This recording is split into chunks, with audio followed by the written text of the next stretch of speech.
Welcome to March current affair. आज की news में हम सब देखेंगे राज्य एवं देश के कुछ इम्पोर्टेंट न्यूज़ जो आपके आगामी परीक्षा के लिए बहुत इम्पोर्टेंट है, जिसकी हम यहाँ चर्चा करेंगे और आगे के पार्ट की चर्चा हम नेक्स्ट वीडियो में करेंगे। इस वीडियो के लास्ट में हम इस न्यूज़ से रिलेटेड कुछ क्वेश्चन करेंगे जिसका जवाब आप कमेंट सेक्शन में दे सकते हैं।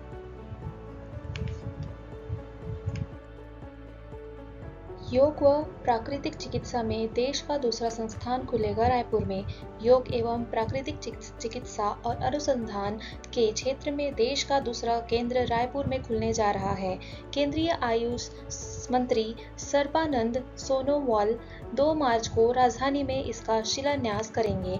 90 करोड़ रुपए की लागत से बनने वाला यह केंद्र आयुर्वेदिक कॉलेज परिसर में बनेगा। धान खरीदी की अंतर राशि का भुगतान।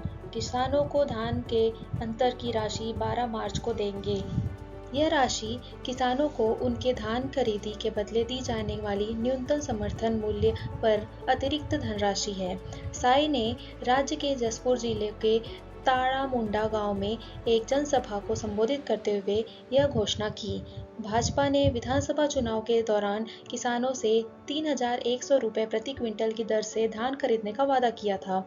खरीफ वर्ष 2023-2024 के लिए धान की खरीदी 1 नवंबर से 4 फरवरी के बीच हुई थी और 24 लाख से अधिक किसानों से न्यूनतम समर्थन मूल्य पर कुल 147 लाख मीट्रिक टन धान की खरीदी की गई थी। सामान्य ग्रेड धान के लिए न्यूनतम समर्थन मूल्य 2,183 रुपए प्रति क्विंटल और ग्रेड ए के धान के लिए 2,203 रुपए था। टोटल 24.72 लाख किसान को बांटे जाएंगे 13,000 करोड़ रुपए।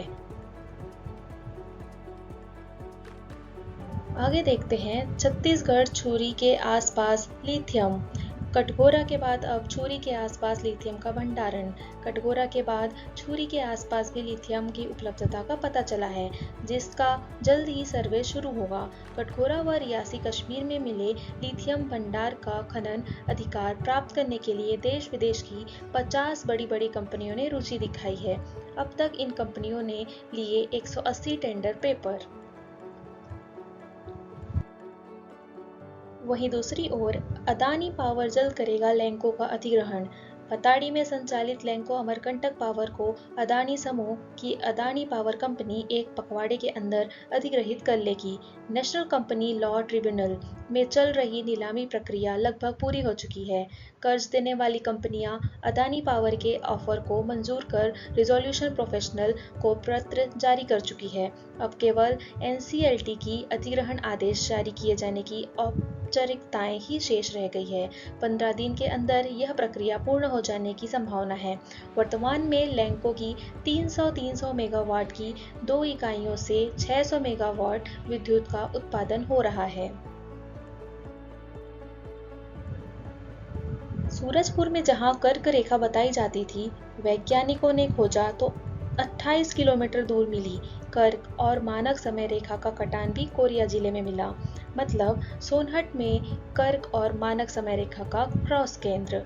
देश में कर्क रेखा 8 राज्यों और समय मानक रेखा 5 राज्यों से होकर गुजरती है।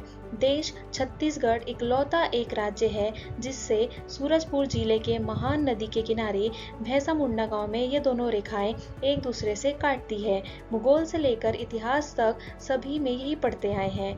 छत्तीसगढ़ सरकार ने भी यही बड़ा सा बोर्ड लगा रखा है।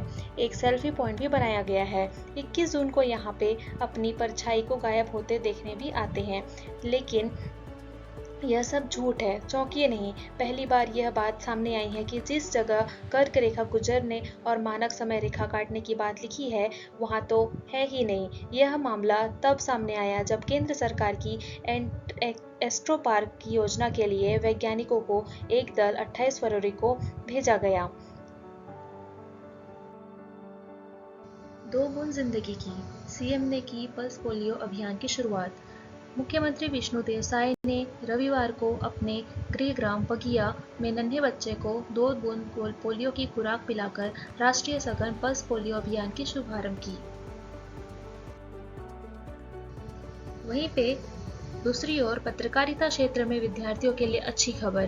कुशाभाऊ ठाकरे पत्रकारिता विश्वविद्यालय का बस्तर और सरगुजा में अध्ययन केंद्र खोलने पर बनी सहमति। विश्वविद्यालय के विजन डॉक्यूमेंट का उच्च शिक्षा मंत्री बृजमोहन अग्रवाल ने किया लोकार्पण।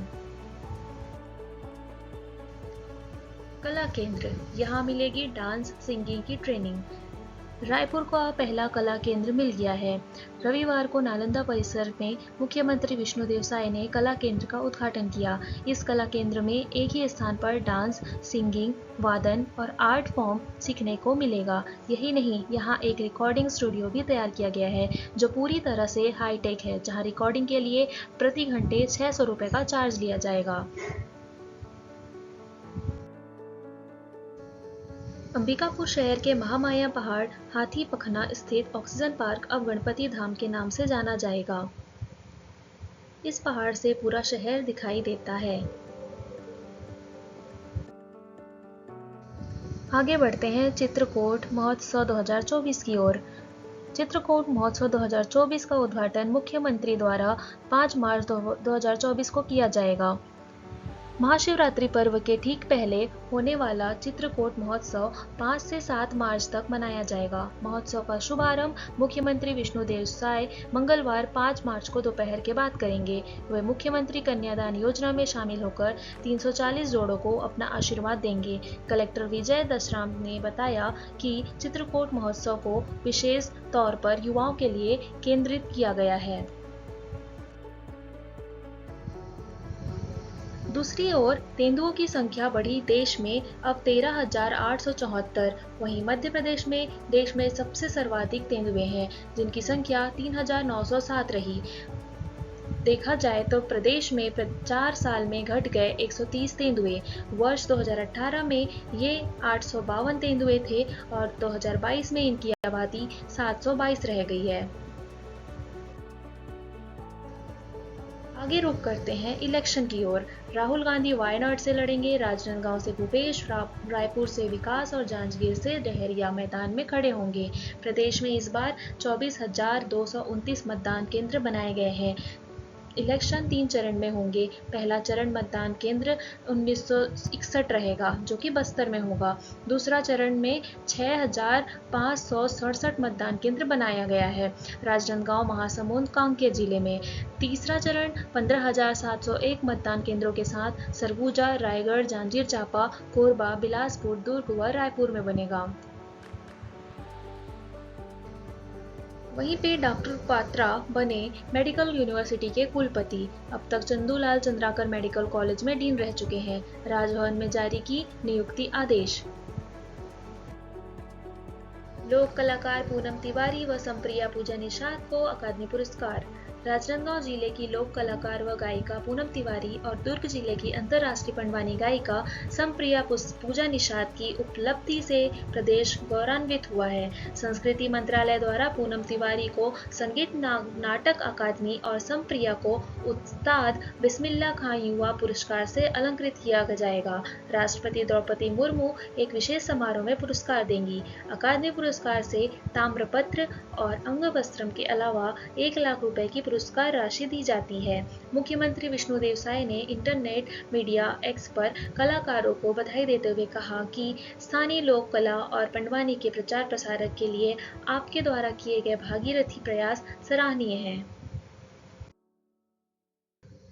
वहीं दूसरी ओर छत्तीसगढ़ की राजधानी रायपुर के साइंस कॉलेज मैदान में त्रिस्तरीय पंचायती राज संस्थाओं के जनप्रतिनिधियों का राज्य स्तरीय पंचायत प्रतिनिधि सम्मेलन आगामी 11 मार्च को आयोजित होगा।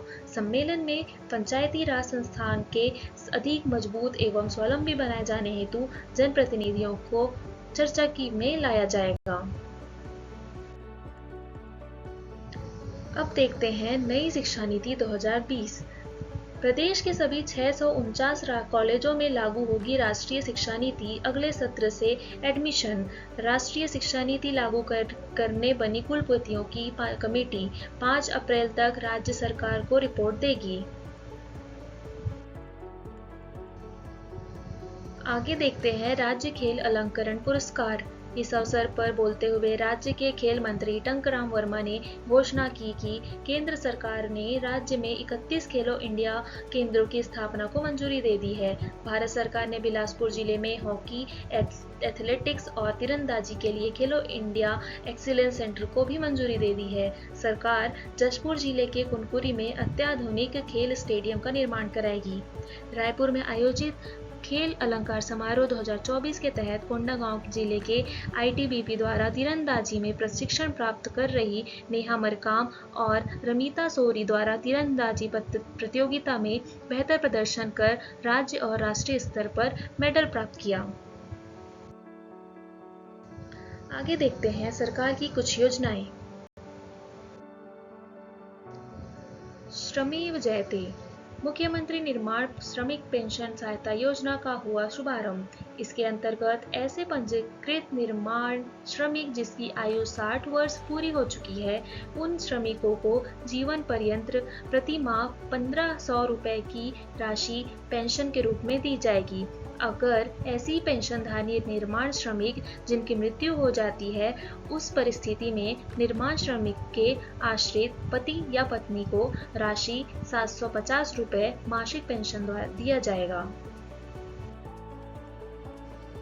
दूसरा है मनरेगा, महात्मा गांधी राष्ट्रीय ग्रामीण रोजगार गारंटी अधिनियम। Mahatma Gandhi national rural employment guarantee act. Chhattisgarh में 22 रुपए बढ़ेगी मनरेगा मजदूरी। अब 243 रुपए मजदूरी, वर्तमान में 221 रुपए रोजी मिल रही थी।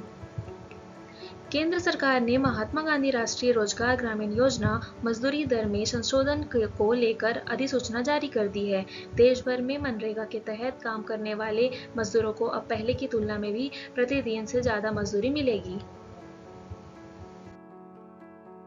आगे बढ़ते हैं कृषक उन्नति योजना की ओर। मोदी की गारंटी कृषक उन्नति योजना में 21 क्विंटल पर एकड़ धान खरीदी रुपए 3100 में एक मुश्त पर पूरा भुगतान, हर पंचायत भवन में नकदी काउंटर बारदाने की उपलब्धता।